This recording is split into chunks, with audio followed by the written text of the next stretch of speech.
So good morning to each and everyone, and congratulations to all those who have won during the raffle draws. Okay, let me begin. I have only 30 minutes. I need to be reminded all the time because I don't have any sense of time. So you're all familiar with this, Atomy Philippines, the unique business concept that sets it apart from any other business. So the absolute price, absolute quality, meaning nothing can be better, nothing can be cheaper. And of course, it's impressive that Atomy is carrying products that cater to our basic daily necessities.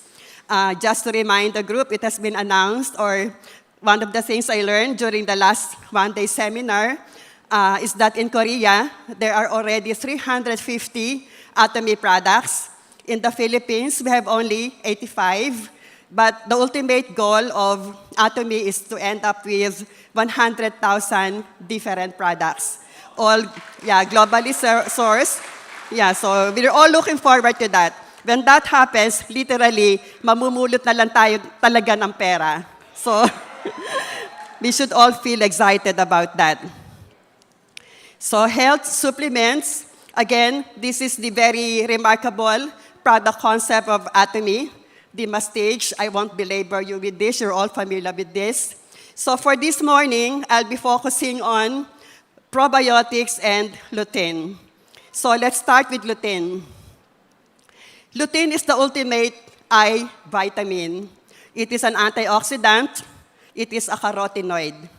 Carotenoids are organic pigments produced by plants, and this is what gives the characteristic color that ranges from yellow to orange to red, as found in food substances like carrots, squash, egg yolk, corn, etc. Even green leafy vegetables, they also contain carotenoids, but you don't see the color yellow because of the chlorophyll, which is colored green, which masks the yellow color. But as soon as the chlorophyll wears off and the color green fades out, now you see the color yellow, and that is carotenoid. There are 600 carotenoids found in nature, and out of the 600, there are only 3 that are found in high concentrations in the eye, particularly your lens, the retina, and the macula. These 3 carotenoids are lutein, zeaxanthin, and mesozeaxanthin. And of the 3, the most important is really lutein. That's why we call it the ultimate eye vitamin. We are all born with plenty of lutein in our eyes. We're born with that. But as we grow older, especially when you hit the age 40, lutein begins to decline. And when you hit 60, it is at its lowest level. The thing is, lutein cannot be produced by our body. So we really have to depend on external sources, meaning diet and supplements, like what we have. So what does a human eye do? It collects optical information from the environment and then transmits this optical information to the brain via the optic nerve. The human eye is like a camera. So as the light enters the eye, the lens focuses that light into the retina, very much like the lens of a camera. At the back of the eye is a lining. It goes this way, at the back of the eyeball. That is your retina. So the retina is like the film of a camera. Within that retina, you'll find photoreceptor cells. These are light-sensitive cells that send nerve impulses to the brain via the optic nerve. The optic nerve, if you look at that image of the human eye, you'll see that yellow thing that comes or emanates from the middle portion of the retina. That is your optic nerve that connects directly with the brain. In the brain, these nerve impulses are transformed into images, just like what the film is as it is sent out to create photos. And the images formed by the brain, this is what we appreciate as kung anong nakikita natin sa kapaligiran in the form of light. So yun, na-process na, ganon. Now, at the very center of the retina is your macula, at the very center. The macula is the most sensitive part of the retina, and it is responsible for our central vision and color vision. Color vision means our ability to perceive colors, whether it is blue or green or black. And central vision, we have two kinds of vision, central and peripheral. Central is, as I look at you now, that is central vision. My peripheral vision, even if I don't turn my head to the left or to the right, my peripheral vision is telling me what's on my left and what is on my right. So the macula is responsible for the central vision. It is what gives us the details in our vision. So it gives us the ability to be able to read fine print, to distinguish faces, and to drive a car at night. So that's how important the macula is. Together, the lens, the macula, and the retina, they form the very foundation of a healthy eye. So what is macular degeneration? As we grow older, our lens and our macula degenerate. It's part of the aging process. Particularly if you have uncontrolled medical problems, uncontrolled diabetes, for example, hypertension, obesity, all the more that this degeneration process becomes accelerated. As a result of the degeneration, cataract will form in the lens. That cataract, as we all know, it can be operated on. Then intraocular lens implantation can be done, and that will restore your eyesight back. But it's a totally different story with macula. Macula, once it degenerates, it can never be repaired, it can never be restored. That will lead to serious blindness. So for all of you here who may have undergone cataract operation, you still have the macula to take care of. Hindi pwedeng isipin na, okay na ako kasi meron na akong artificial lens. There is still that macula that you need to take care of. I have a first cousin whose husband is presently undergoing treatment for his macular degeneration. He's being injected with whatever medicine that costs him 20,000 pesos a month, one injection every month. But that cannot even assure him of anything. Kasi that's macular degeneration. You can't do anything about it. Degeneration can hindi pwedeng sa matanda lang. Hindi sa matanda lang yung degeneration. Degeneration can also occur even among much younger people. And that is because of our eyes' number one enemy, which we cannot see, an enemy which is nearly impossible to avoid, as it is everywhere. And that is your high energy velocity rays, or what we call as the blue light rays. Blue light may be man-made or may be from natural. Man-made, this is emitted by electronic devices, laptop, cell phone, tablet, all those gadgets, LED lights, fluorescent lights. Natural, sunlight is the biggest source of blue light. That is why on a cloudless sky, if you look up, the sky is colored blue, the oceans are colored blue because of the blue light emitted by the sun. So you have to be very careful about that. So what are the damages that can be caused by blue light? Our eyes can effectively block ultraviolet rays, but never blue light. Unfortunately, our eyes cannot block blue light. So the blue light passes through your lens and reaches deep into the retina and the macula, which are the two vital areas for our clear and sharp vision. And the blue light can always cause degeneration of the lens and the macula, resulting into cataract even at a young age, and macular degeneration even at a young age because of that blue light. So effectively, I mean not effectively, but as an aftermath of prolonged exposure to blue light, those are the alarming complications which you have to be aware of. Macular degeneration, cataract formation, even digital eye strain. Eye strain because the blue light scatters fast and wide, so the lens is unable to focus it. So because the lens cannot focus it, it doesn't provide that sharp contrast. Eventually, it will cause strain on your eyes. Frequent headache, poor sleep. Who are you here are fond of, while already lying in bed, still tinkering with their cell phones, with the bedroom lights off, with the cell phone as the only source of light, still doing Facebook or whatever last-minute emails? That is very, very, very risky, and that is very dangerous. In the absence of the light from anywhere, and the light just coming from your cell phone, all the more that threat to your eyes becomes accelerated even more. So never do that. Very dangerous. Again, it will keep or stimulate you mentally so that you'll find it hard to catch sleep when you're still tinkering with your cell phone while you're supposed to be ready to go to sleep.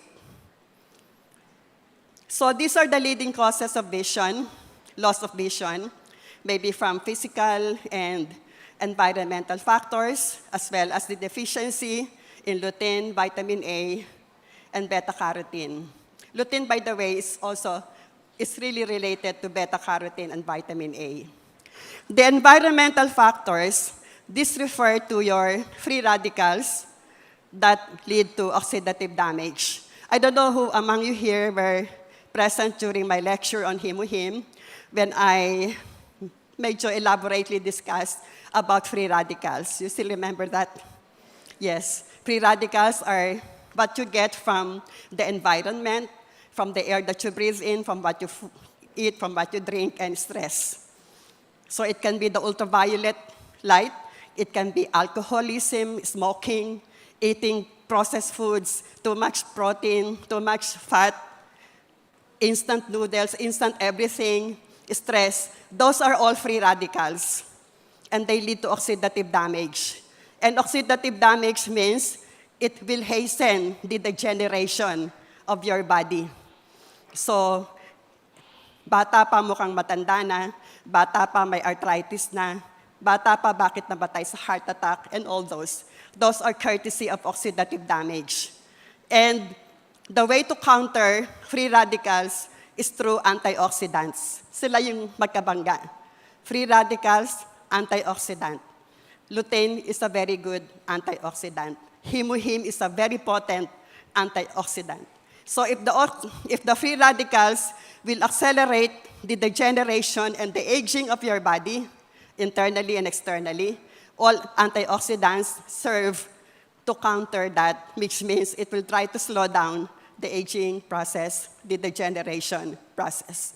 So as shown in this slide, environmental factors, stress on the eyes due to watching TV and playing games. So this is blue light, which is a kind of free radical. Imbalance, nutrition, so poor diet, smoking, puro free radicals. All this can cause loss of vision. So lutein is very vital to a healthy vision. Let's go back to the macula. At the center of the macula is a pigment. That pigment is primarily lutein. The more lutein, the darker or the denser the pigment. The denser the pigment, the more powerful it becomes in absorbing harmful light and therefore giving us better light sensitivity. So that's how it works. And lutein, as shown here, can also filter out ultraviolet rays when you have enough supply of lutein in your lens. So it will reduce eye fatigue, glare, and light sensitivity. It will strengthen the tissues in the eye, prevent macular degeneration, of course, as an aftermath because it's able to absorb the harmful light, then it effectively can prevent cataract and macular degeneration.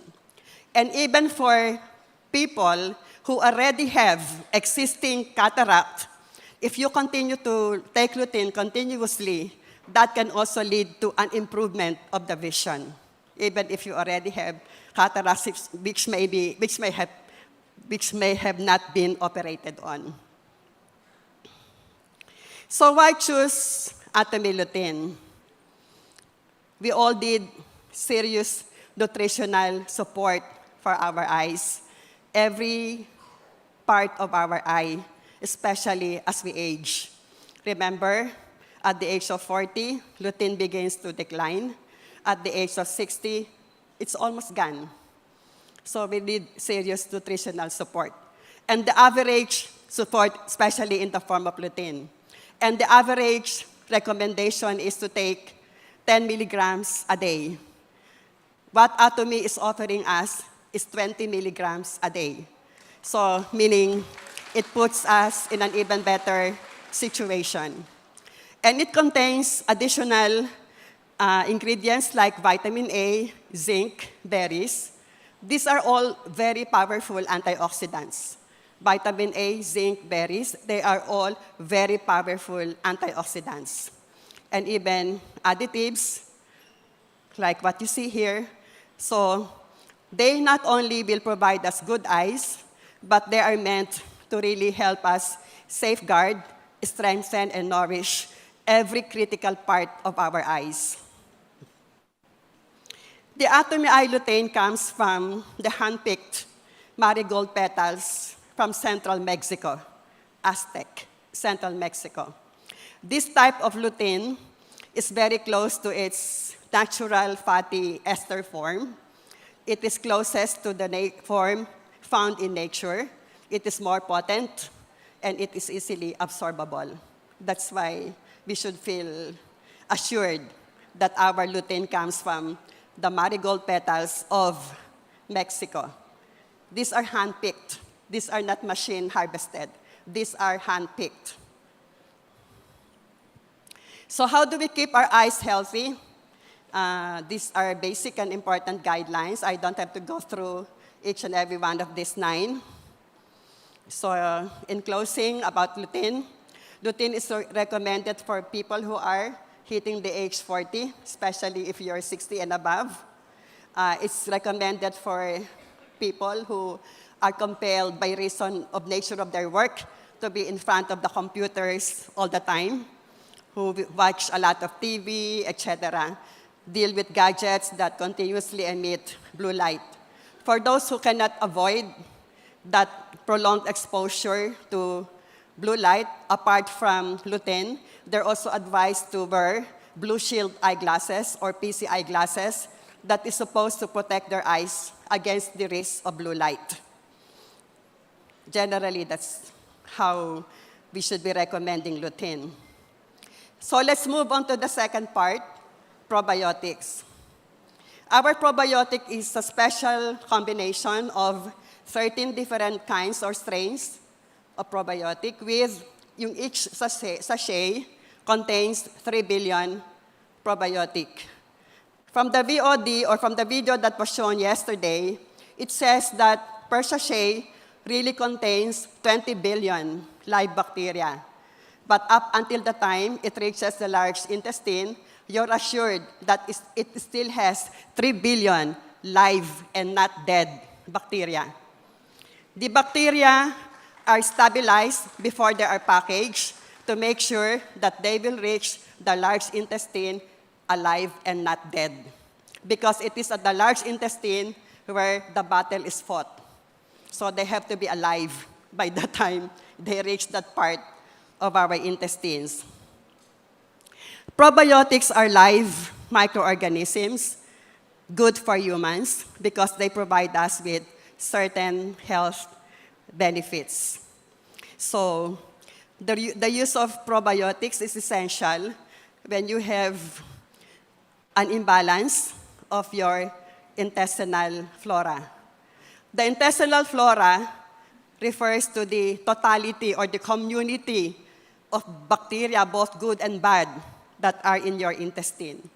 Again, let me remind you, each one of us is made up of hundreds of trillions of cells. Of the hundreds of trillions of cells, only 10% are human, 90% are bacteria. So we're only 10% human, we are 90% bacteria. Yes. I look like lactobacillus, you look like acidophilus.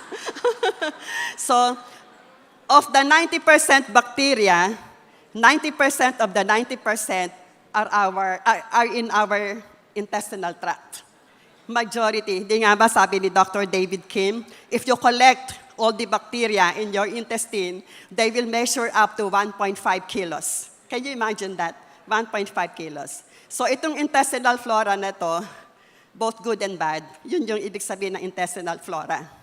And when you take probiotic, you restore the flora balance in favor of the good by fighting the bad bacteria. Think of probiotic as ghostbuster. It will restrain the bad and support the good. This is your intestinal epithelium. This is the lining. You think of your intestines as a tube. Talaga naman tube siya. Sino kumakain ng tripilya? Sino kumakain ng goto na may laman loob? Di ba? Di ba yung intestine yon? It's a tube. So, may walls. So, yung inner lining, the inner lining of that intestinal wall is your intestinal epithelium. So, it serves as the gateway or a barrier between our intestine and our bloodstream, our internal organs. And it is structured in such a way that it will allow the passage only of the good nutrients that result after we digest properly the food that we eat. It will allow the nutrients to pass through that barrier to end up in the bloodstream, for the bloodstream to distribute it to all the parts of the body to properly nourish us. And it will not allow the passage ng hindi nutrients. Examples, bacteria, bacterial toxins, antigens, undigested food. It will not allow. It is structured in such a way, in that way. And take note that our intestinal flora are in that intestinal epithelium. It forms part of the intestinal barrier to prevent this, yung pagpasok ng hindi dapat. So very crucial ng role ng ating intestinal barrier. And that intestinal barrier can break down if the bad bacteria predominate over the good. When that intestinal barrier breaks down, now it will allow the passage of all the undesirable, undigested food, bacteria, harmful microorganisms. And what do you think will happen pag nakapasok sa bloodstream natin yung mga ganong undesirable aliens? It will really result into a lot of inflammation, autoimmune diseases. And inflammation is at the root of most diseases. Lahat ng medical words ending in itis, ibig sabihin, may inflammation. Appendicitis, arthritis, pancreatitis, bronchitis, sinusitis. Basta't may itis, ibig sabihin may inflammation. Yun. Autoimmune diseases, of course, maybe you're familiar with that, pero these are really alarming complications that can result if your intestinal flora is out of balance, it breaks down the intestinal barrier, then it allows this. I hope you understand that. So, lactobacillus, which is one of the probiotics, it's capable, ano din yan, nandun din sa intestinal epithelium, which is a mucous membrane. Mucous membrane yun eh. So, the lactobacillus can produce lactic acid, therefore making our intestinal environment acidic.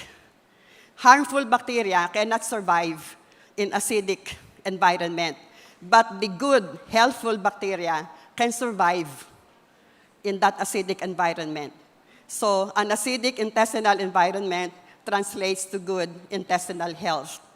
And our probiotics can effectively deliver this kind of advantage. So generally, these are the functions of probiotics. Sabi ko nga, think of it as ghostbuster. It will restrain the harmful bacteria. Whom do you call? Ghostbuster, mga ganon. At the same time, it will increase the helpful bacteria. And it will help regulate the bowel function.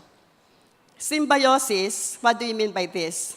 If both the good and the bad bacteria coexist in the same environment without creating any harmful health side effects, that is what you call a symbiosis. They live and let live. Ganon. Harmoniously, they coexist. But that is only possible if the balance between the two is 80% good bacteria and only 20% should be bad. The moment that bad bacteria outnumbers or tilts this ratio in favor of the bad, that's when all diseases will start. So, unfortunately for people who are getting older, harmful intestinal bacteria increase with age. Among the so many bonuses of getting old, pati harmful bacteria dumadami. Bumababa na nga ang lutein, tumataas naman yung harmful bacteria. What is gut dysbiosis? This is the opposite of symbiosis. Kung mas dumadami ang bad compared to the good, then that results in dysbiosis. As I had explained earlier, with dysbiosis, the intestinal barrier now loses its integrity, it breaks down, and then it allows the passage of all the harmful microorganisms into our bloodstream. That now results into, among other things, obesity, inflammatory bowel disease, autoimmune disorders. This is how our gastrointestinal tract looks like. From the mouth to the esophagus, to the stomach, to the small and large intestines. The small and the large intestines, if you stretch the whole intestinal tract and measures, that's equivalent to 30 feet. Large intestine or colon, that is the last part of our intestinal tract. If you have dysbiosis, these are the symptoms of dysbiosis. Number one, bad breath. No amount of the propolis toothpaste can correct that. If despite the propolis toothpaste, you continue to smell that bad breath, it's really highly suggestive na meron kang bad bacteria, dominant. Again, if you often feel that kind of yung bloated, parang lagi kang may kabag. Gusto mong laging didighay, or even in the midst of general public, you cannot control it, you just fart. Ganon. And then, cramps, parang masakit na hindi maintindihan. Surprise, diarrhea, bigla na lang sira ang dumi, only to the following day or two, constipated naman. And irritable bowel syndrome.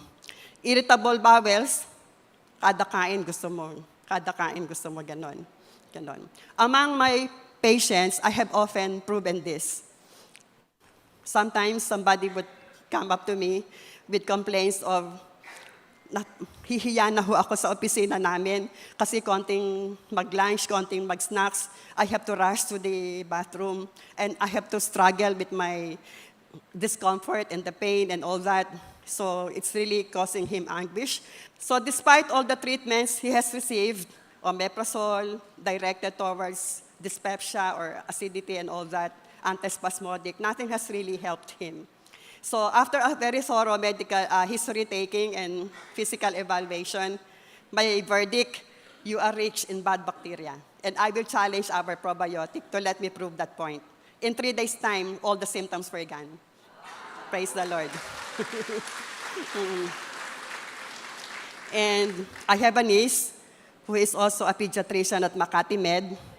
Yung asawa niya is a surgeon. Yung auntie ng kanyang asawa, 92 years old, for the longest time, has been suffering from irritable bowel syndrome. And nothing has ever given her comfort until she took the probiotic. then it became a thing of the past. The irritable bowel syndrome. So this is what I had mentioned earlier, 90% of the 90%, you have that in your intestine, yung symbiosis or what you call as the ecosystem between the good and the bad. These are the other suggestive signs that will make you suspect na baka bad bacteria ang problema. Aside from the digestive symptoms, weakened immunity.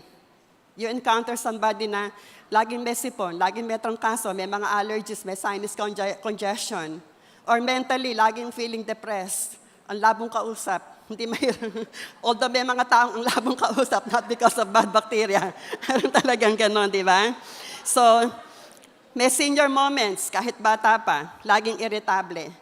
Or maybe naka-antibiotic or naka-anti-inflammatories. Anti-inflammatories are examples of which mga gamot sa mga rayuma, they're all anti-inflammatories. Or on birth control pills. Skin problems, may mga breakout ng acne, blemishes, dryness, psoriasis, rosacea, and eczema. If you have this, that do not resolve with the conventional treatment given by your doctor, chances are, ang problema mo, bad bacteria. And you can always challenge probiotic to do its job, to prove your point.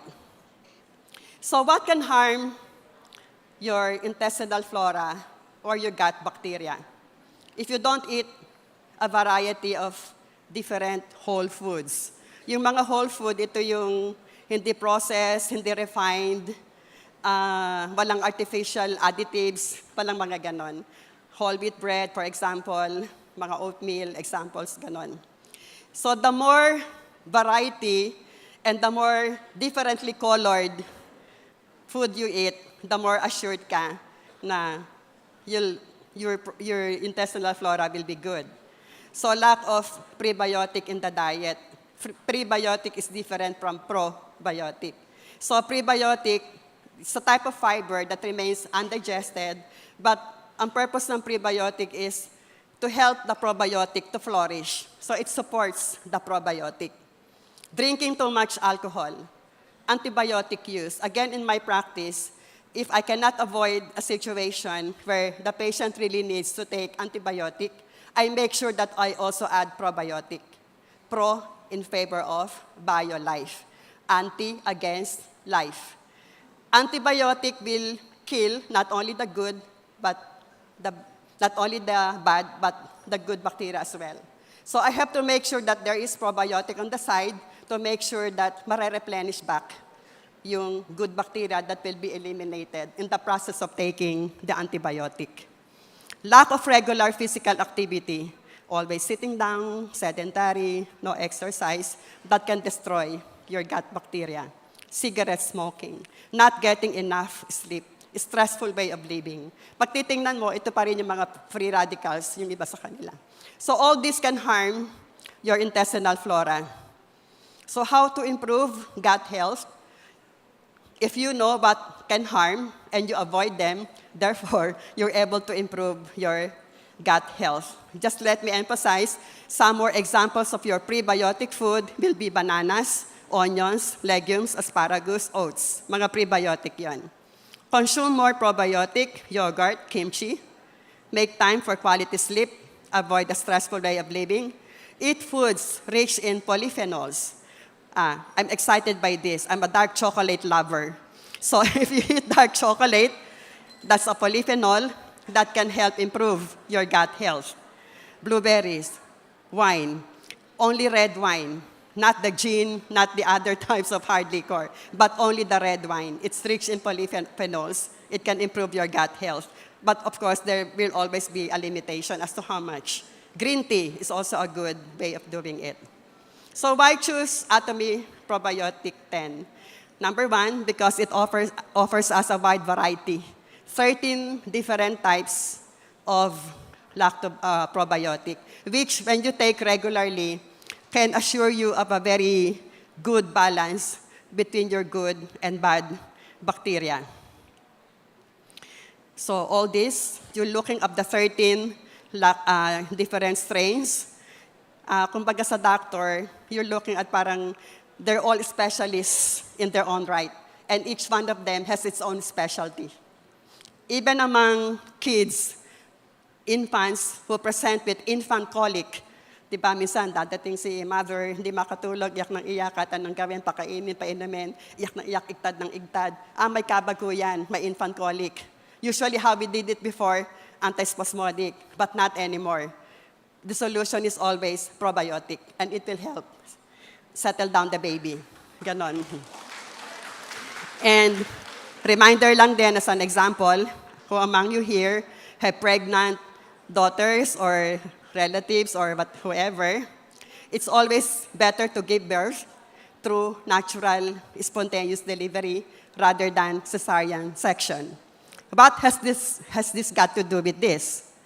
When a baby is born through the natural, vaginal, spontaneous delivery, it is assured that as the baby passes through the vaginal vault, it will drink all the probiotics hanggang sa makalabas siya. A baby who has been born by cesarean section is deprived of that. Ikalawa, di ba, pag cesarean section, ini-sterilize yung buong abdominal skin, linis-linis, to make sure na mawala ang bakterya. So paglabas ng baby, dito muna inilalagay. So at least, parang ang feeling nila, para hindi exposed sa bakterya. Presently, it has been started in some hospitals that if a baby is born via cesarean section, they get an amount of the vaginal fluid, pinapainom nila sa bata. And that is the first prebiotic gulp given to the baby. And perineal washings, binawash nila yung ganito ng mother. And then kinukuskus sa bata to simulate that passage through the natural way. So in that manner, they're assured na hindi naman totally na-deprive or 80% na-restore yung ganong klaseng advantage. So, mixed probiotics, again, let me put it this way, a healthy gut flora that is high in friendly bacteria is essential to overall health. Siguro naman na-realize nyo na at this point na when you talk of bad bacteria in the intestine and its detrimental effects, you're not just talking of mga disadvantages sa intestine. Konektado yan sa buong katawan. Kasi pag ang inflammation nag-set in because of the breakdown of the intestinal barrier, lahat ng sakit from head to foot, konektado yan lahat. Kaya again, let me repeat, a healthy gut flora that is high in friendly bacteria is essential for overall health. One sachet a day. And then, added to that, meron pa tayong mga apples, bananas, strawberries to make sure that the preparation becomes more acceptable. Lastly, this is the last slide. Hippocrates, the father of medicine, once said prophetically, dahil totoo talaga, 100% of all illnesses ng tao start in the intestines. Totoo yun. So we have to be very conscious and careful that we maintain that good intestinal health. The best way to do it is through probiotic. So for everybody out there who desires to be healthy, take probiotic 1 sachet a day. So fellow Atomians, stay happy, stay well. Thank you.